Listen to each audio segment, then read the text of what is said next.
आज पूरे हिंदुस्तान में बड़े धूमधाम से मनाया जाता है।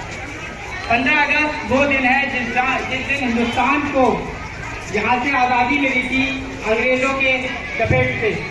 तो मैं जैसा कि आप जानते हैं कि 15 अगस्त आज हमारे हिंदुस्तान का एक बहुत बड़ा दिन मनाया जाता है।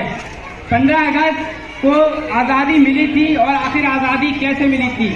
आज़ादी के लिए हमारे जो स्वतंत्रता सेनानी थे, जैसा कि आप देखें, उन्होंने जो हमारे वीर थे उन्होंने अपनी जान की कुर्बानी दी, उन्होंने अपनी माल की कुर्बानी दी, उन्होंने अपनी टाइम की कुर्बानी दी।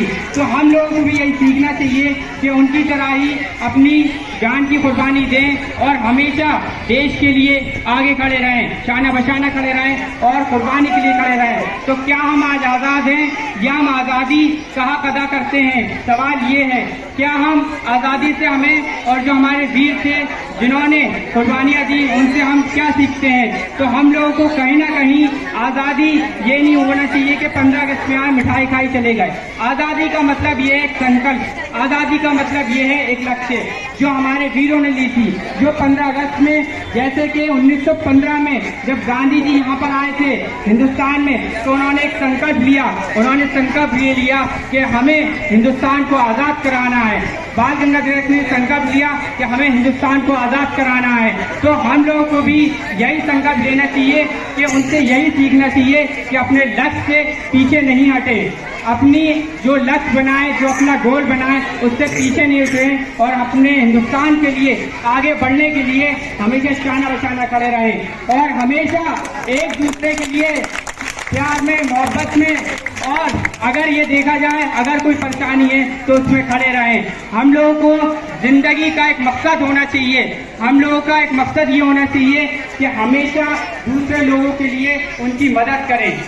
ये 15 अगस्त एक बहुत बड़ा दिन होता है और हमें अपने उन लोगों से यही सीखना चाहिए, जो हमारे यहाँ बच्चे हैं, जो हमारे यहाँ भाई हैं, उनको यही सीखना चाहिए कि हम लोगों को एक न एक दिन अपना हक अदा करना है, अपनी आज़ादी का हक अदा करना है और अपना हक अदा करना है। तो आखिर कैसे करें, ये बहुत जरूरी है, क्योंकि जब तक हम लोग आज आप देख रहे हैं जैसे कि हिंदुस्तान में, मैं धर्म के ठेकेदारों से कहना चाहता हूँ कि वो धर्म की राजनीति करना बंद करें। जैसा कि आप देख रहे हैं आज लोग धर्म की राजनीति करते हैं, तो मैं उन लोगों को ये कहना चाहता हूँ कि अल्लामा इकबाल ने बहुत पहले ही कह दिया था, मैं उन पंक्तियों से बात करता हूँ कि सारे जान से अच्छा हिंदुस्तान हमारा, मजहब नहीं सिखाता आपस में बैर रखना, हिंदी है वतन के हिंदुस्तान हमारा। तो हिंदुस्तान इतिहास इस बात का गवाह है कि हमेशा हिंदुस्तान में गंगा जमुना तहजीब बरकरार रही है, हमेशा लोग मोहब्बत से रहें, हमेशा लोगों ने प्यार दिया है, हमेशा लोगों ने कुर्बानियां दी हैं। तो क्यों ना आज हम लोग एक संकल्प लें, क्यों ना हम लोग आज एक लक्ष्य बनाएं कि हमें भी अपने हिंदुस्तान के लिए शाना बशाना और कुर्बानी करनी है। मैं अपनी बात इस शेर से खत्म करता हूँ कि सूरज हूँ जिंदगी का, मैं नमक छोड़ जाऊंगा, सूरज हूँ जिंदगी का, मैं नमक छोड़ जाऊंगा, मैं डूब भी गया तो चमक छोड़ जाऊंगा। और मैं एक बात बहुत बड़ी शुक्रगुजार हूँ, मैं इमरान मिंटो जो यहाँ पर एक सोशल एक्टिविस्ट भी हूँ और टीचर भी हूँ, और बहुत अच्छा लगा आप लोग के बीच आके आप लोगों ने बुलाया प्रोग्राम के लिए, और मैं अपनी बात खत्म करता हूँ। शुक्रिया बहुत बहुत।